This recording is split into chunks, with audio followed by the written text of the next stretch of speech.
Info du Congo, culture, l'artiste Fally Ipupa annonce encore 3 grands événements pour la fin de cette année.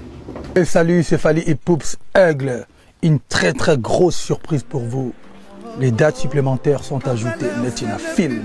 Retrouvez-moi le 16 novembre au Dôme de Marseille, le 22 novembre au Zénith de Lille, le 7 décembre au Zénith de Nantes. Netina Film. Donc, comme vous l'aviez vu, il annonce 3 autres concerts, toujours en France. Et vous n'allez pas comprendre pourquoi il fait tout ça. Peut-être ceux qui sont des polémiqueurs, ceux qui font juste du palabre sans réfléchir, ne comprendront pas que le monsieur est en train de préparer le Stade de France. Et pour préparer le Stade de France, il faut circuler, je dirais, dans les provinces. La France n'est pas seulement Paris. La France, c'est aussi les autres villes, c'est aussi les provinces. C'est pas tout le monde qui peut risquer d'aller jouer en province. Piaka moko kiko beta, tu ne vas même pas te rendre compte que ça la kim piaka à niveau ana. Donc il faut avoir les reins solides pour déplacer les gens de Paris et te suivre soit à Lille, soit à Bordeaux, soit à Nantes. Il faut vraiment avoir de la popularité. Et surtout dans un pays étranger où on n'a pas que le Congolais. Seuls les Congolais ne peuvent pas remplir ces salles-là où il est en train de jouer. Polémique, Totiki la Batubazanga Mayele. Nous, on analyse, on fait la promotion de la culture congolaise. C'est lui qui veut polémiquer, qu'il aille polémiquer ailleurs. C'est lui qui veut s'informer, il n'a qu'à venir ici. Nous allons faire une vidéo exclusive sur la performance de Fally Ipupa, la performance de Ferregola, combien est-ce qu'ils font comme argent sur leur plateforme de téléchargement ou d'audition où les gens vont écouter ou télécharger leur musique. Et là, vous allez voir la grande différence. Comme Marius Munga l'avait dit, il faut voir la musique congolaise en 3 dimensions. Et nous allons parler de la 3e dimension, qui est mettre les 2 artistes sur une balance et comparer les éléments. Pas comparer les émotions, mais plutôt comparer les éléments, parce que c'est ça même la base de la comparaison. Remplir un stade, remplir une salle, remplir Zénith, remplir Adidas, remplir les arénas partout là, c'est bel et bien beau. Mais à la fin, tu gagnes combien? Parce que ces musiciens-là, ils font pas la musique juste pour le public. Ils font la musique pour gagner leur vie, pour s'offrir une statue. Un statut, je voulais dire. Et aussi, le statut doit être financier. Donc, combien est-ce qu'ils gagnent? Même si Ferregola, même si Fally Ipupa jouait à demi-terrain, même si sur une salle de 10 000, il n'arrivait qu'à avoir 1000 personnes, même 100 personnes, du moment où le producteur l'a déjà payé, lui, son compte est bon. Tout le reste là, c'est juste peut-être pour les fanatiques, juste pour la visibilité qu'on a besoin de ces publics-là. Mais quand ils font l'argent, ça, c'est plus leur problème. Celui qui va s'inquiéter, c'est quand lui-même produit son concert. C'est là qu'un artiste va peut-être s'inquiéter aussi du plein. Mais le plein, c'est important pour la visibilité et pour le poids qu'on s'est fait dans la scène musicale ou artistique. Mais du moment où il a fait son argent, le reste là, il faut vraiment juste vous contenter de ça comme fan. Mais au fond, ça petit déjà là, on a, voilà.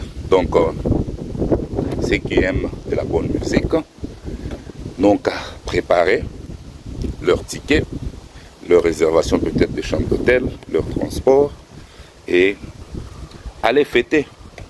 Ça va être une fin d'année chargée, une fin d'année pleine, pas plein de surprises. Une fin d'année pleine de surprises. Ah, français, on peut pas biso te. Biso peut to mieux na biso ba anglais. et puis toko modifier vidéo te auto kata parce que tu seras cueillir. Non. On se retrouve à la prochaine.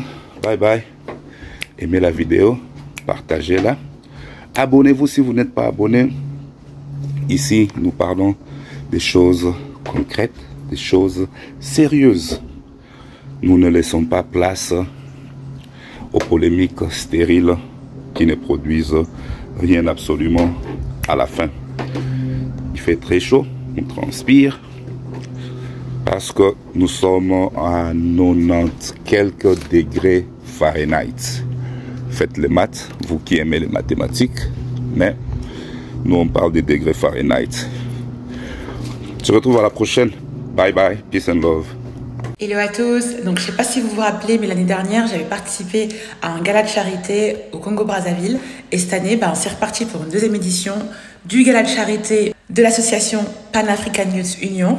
Alors ça se passe le 20 juillet au Palais des Congrès de Congo-Brazzaville. Je suis vraiment très contente de pouvoir y reparticiper et on s'y retrouve là-bas nombreux et je vous fais des gros bisous. Une chose que beaucoup ne comprennent pas, c'est que pendant que les gens sont en train de parloter, une autre personne est en train d'organiser sa vie et en train d'organiser son avenir. Beaucoup se présentent dans les réseaux sociaux pour dire que non, il a construit sa carrière sur le mensonge. Je veux vous poser une question. Combien d'abonnés a-t-il sur Instagram? C'est plus de 3 millions. Combien d'abonnés a-t-il sur Facebook? Ce sont des millions. Combien d'abonnés a-t-il sur Facebook, sur YouTube, sur Snapchat? Vous n'aviez jamais remarqué que Fally Ipupa poste régulièrement, très régulièrement alors. Si pas peut-être 4 fois, 5 fois par semaine, il doit lancer une publication. Est-ce que vous pensez que c'est parce qu'il aime trop poster? Non. Ceux qui ne sont pas intelligents ne comprendront pas. Le monsieur fait ça juste pour garder la visibilité, garder son image. Et là maintenant, quand il fait une annonce sur sa plateforme, vous connaissez la suite. Vous avez 3 millions de personnes qui vous suivent sur Instagram. En tout cas, au moins 1 million de personnes vont tirer attention à cette publication-là. Quand il annonce une chanson qui va sortir, un clip qui va sortir, il l'annonce sur son Instagram, Snapchat, et puis vous êtes surpris de voir comment est-ce qu'il arrive à faire des millions de vues dans si peu de temps. C'est ça, au fait, la stratégie. Les autres, vous les voyez poster combien de temps? Ils pensent peut-être que la musique, c'est limite là. Non, la musique, il faut savoir faire le marketing. Vous êtes en train de vendre un produit, vous êtes en train de proposer un produit au public, à l'audience. C'est de votre responsabilité de vous assurer que vous avez une audience, vous avez un public qui est là, qui vous garde en tête, qui a encore mémoire de vous. Si on vous pose la question, quelle est la dernière publication d'un autre artiste, par exemple? Beaucoup d'artistes n'ont pas de publications sur leur compte personnel, sur les réseaux sociaux, depuis des temps. Ils attendent que juste quand ils ont un événement, ils ont un concert, où ils veulent annoncer quelque chose, c'est alors qu'ils postent. Vous allez même voir combien de vues ils font. Alors il faut être intelligent, le monde est devenu numérique. Le monde est devenu digital. Tout s'est fait en ligne. En tout cas, c'est rare que vous voyez quelqu'un qui puisse investir sur des personnes physiques pour faire sa promotion. Oui, vous pouvez investir sur des personnes physiques, mais au finish, ces personnes-là doivent être vues sur les réseaux sociaux. Les gens n'ont plus de temps de suivre les télés ou d'écouter la radio. Les gens sont plus sur leur téléphone. Yébéla.